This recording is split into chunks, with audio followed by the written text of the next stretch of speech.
மே மாதம் 4ஆம் தேதி ஞாயிற்றுக்கிழமை, 3வது பாஸ்கா ஞாயிறு. ஆண்டவருடைய அன்பு, ஆண்டவருடைய வெளிப்பாடு, அவர் உயிர்த்ததை வெளிப்படுத்துகிறார். அதை நாம் கண்டுகொள்ள ஆளுகை செய்யும் ஆவியானவரே, பலியாய் தந்தேன் பரிசுத்தமானவரே, ஆவியானவரே, என் ஆற்றலானவரே, ஆவியானவரே, என் ஆற்றலானவரே. ஆமாண்டவரே, என்னுடைய ஆற்றலாக வாருமே நாங்கள் நம்பியிருக்க எங்களுக்கு உதவி செய்யும். நீரங்களை பரிசுத்தமாகும், புனிதப்படுத்தும் உமது அன்பின் கரங்களில் தாழ்த்தி ஒப்புக் கொடுக்கிறோம். யோவான் செய்தி 21ஆம் அதிகாரம், லட்சருடைய இறுதி சாப்டர், 21ஆவது அதிகாரம் 1-19 உள்ள வசனங்கள். அதில் மிகச் சிறப்பாக 3வது வசனம். அப்போது சீமோன் பேதுரு அவரிடம், நான் மீன் பிடிக்க போகிறேன் என்றார்.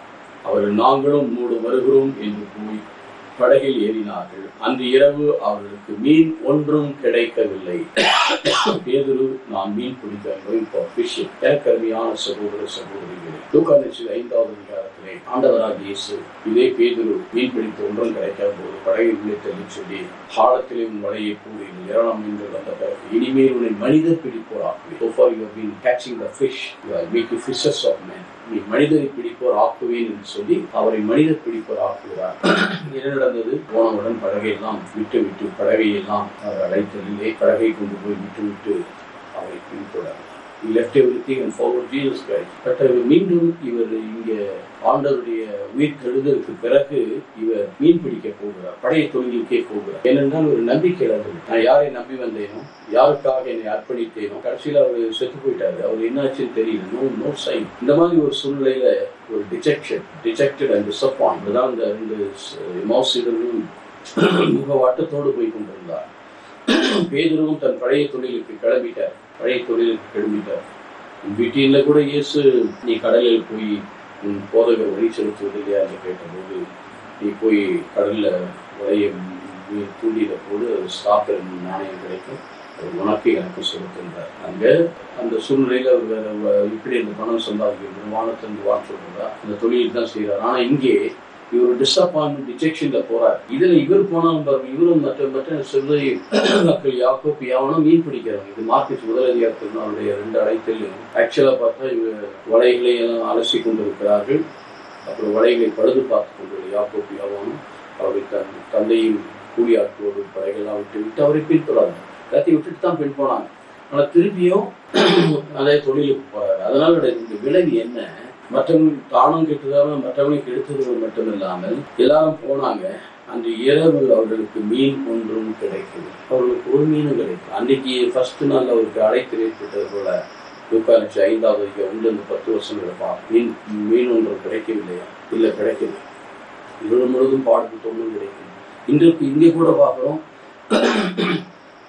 மீண்டும் இவர் போய் ஒன்றுமே கிடைக்கல. அங்கே என்ன சொன்னார் ஆண்டவர்? Cast deep down your net deep down into the water. ஆழத்தில் வலையை போடு, உள்ளத்துல வலையை போடுனார். இங்கே ஒன்றும் கிடைக்காதனால இயேசு என்ன சொல்லுகிறார்? Cast net on the right side. கடவுளுடைய வலது பக்கத்தில் வலப்பக்கத்தில் வீட்டு இருக்கார். திருப்பாடல் 14 ஆண்டவர் என் வலப்பக்கம் உள்ளார், நான் அசைவுரை, என்னுடைய பேரின் அங்குதான் இருக்கிறார், வலது பக்கம் இருக்கிற ஆஸ்வதிக்கப்பட்டது என்று சொல்கிறார். ஆகவே இங்கே நாம் கடவுளை விட்டு என்னதான் முயற்சி பண்ணாலும் அதுக்குரிய பலன் நமக்கு கிடைக்கவில்லை. என்னை பலப்படுத்துகிற இறைவனால், பிலிப்பியர் 4:13 என்ன பார்க்கிறோம்? என்னை பலப்படுத்துகிற இறைவனால் எதையும் செய்ய ஆற்றல் உண்டு. I can to anything who strengthens me.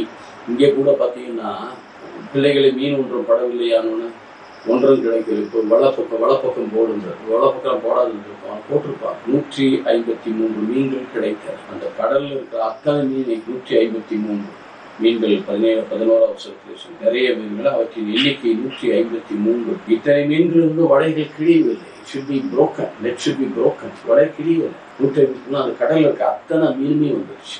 மீன் இங்கே ஒன்று அங்கே ஒன்று தான் போயிட்டு இருக்கோம், எல்லாம் ஒன்றா சுற்றிட்டு இருக்கோம். அத்தனை மீனுமே ஆண்டவருடைய பார்வையிலே வந்துவிட்டது. எதை காட்டுகிறது என்றால், நாம் ஆண்டவரை நம்பி அவரை பின்தொடர்ந்தோம் என்றால், என்னை பின்பற்றவன் கலப்பையில் கை வைத்தவன். லூக்கா நற்செய்தி 9வது அதிகாரத்தில் 60வது வசனம். திரும்பி பார்க்க,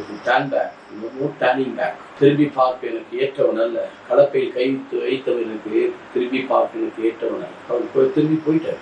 பழைய தொழிலுக்கு போயிட்டார். ஈவன் யூதாஸ் இஸ்காரியத்து கூட அந்த பழைய தொழில் கற்று தொழில் ஆனால் ஆசை, ஏன்னா அதே ஆசையில் இருந்ததுனால அந்த பழைய நிலையிலே இருந்ததுனால இன்னும் அந்த பழசிலே அழிஞ்சு போனார். பேதுரு கூட தொழில் தான் இது, பட் இருந்தாலும் he left everything forward. தன்னலம் திறந்து 16:24 deny yourself, take up your cross and follow me. But look 9:23 take up your cross daily and follow me. நாம் ஆண்டவரை பின்பற்றுவோம். தன்னலத்தை திறக்கும், தனக்கென்று இருந்த நிலையை திறக்கவே அப்படின்னு சொல்லிட்டார் ஃபிஷர்ஸ்.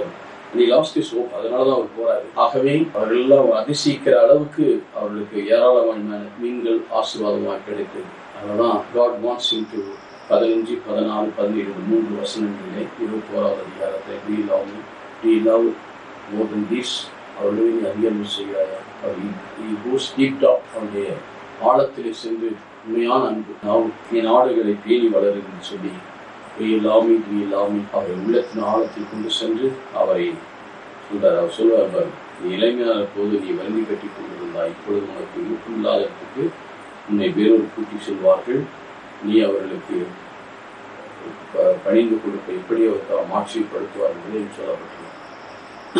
அப்புறம் அவர் ஒப்பு கொடுத்தார். அவர் தலைவர்கள் தான் என் மாஸ்டர் நேரடியாக இருந்தார்.